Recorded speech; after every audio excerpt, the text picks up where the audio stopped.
Hey guys, what is up? Cyber Race TV, and today we're going to be doing a comparison between the iPad 3 and the iPad 2. Hey guys, what is up? Cyber Race TV here, and today I have a full spec-to-spec comparison of the iPad 3 and the iPad 2. So hopefully this video will help you know what the differences are and if you'll be getting it. So first off, we have the display. Both displays are LED backlit IPS displays.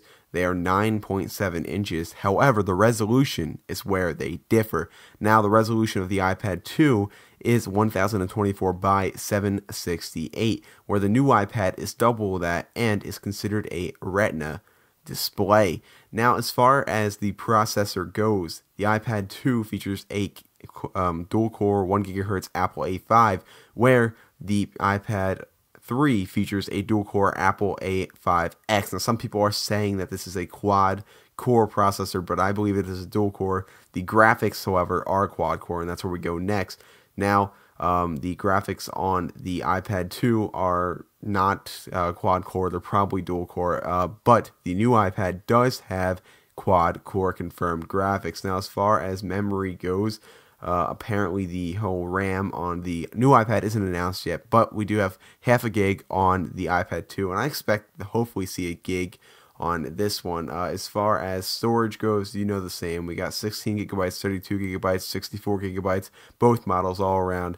That's that. The front camera, of course, does offer VGA recording. Now, the rear camera on the iPad 2 had 0.7 megapixels, but on the iPad 3 we see a 5 megapixels. Now, if you don't know, this is also capable of recording 1080p video on the iPad 3. Now, as far as cellular data goes, you can get Edge plus quad band HESPA or CDMA.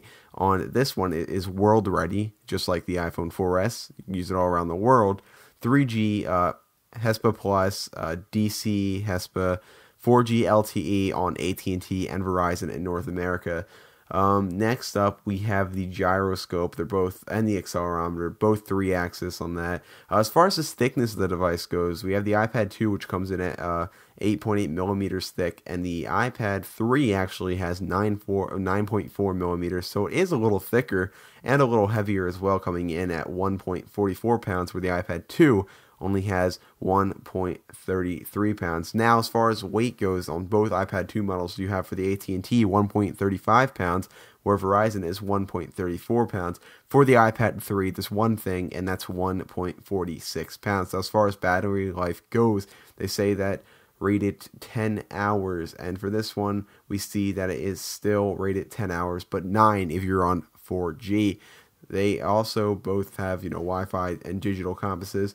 And as far as everything else goes, it's all mostly the same. So as you can see, those are all the key specs. Those are all the differences between the iPad. And what I want to know to all you iPad 2 owners out there is, will you be making the switch to the iPad 3? There's not much of a difference. And if you have an iPad 2, it might not be worth it to you unless you're really big on display and camera, because it's not that big of a difference. Now, I expect next year is when we'll see some really big differences, because I think Apple's starting to transition to that 2-year cycle with the iPad, just like they have on the iPod and the iPhone. But we'll just have to wait and see. So that's my question to you guys. Are you guys going to be upgrading? And if you don't have an iPad, are you going to get one? Or are you going to get a different tablet? Let me know in the comments below. Thanks for watching my spec-to-spec comparison on the iPad 2 and the iPad 3.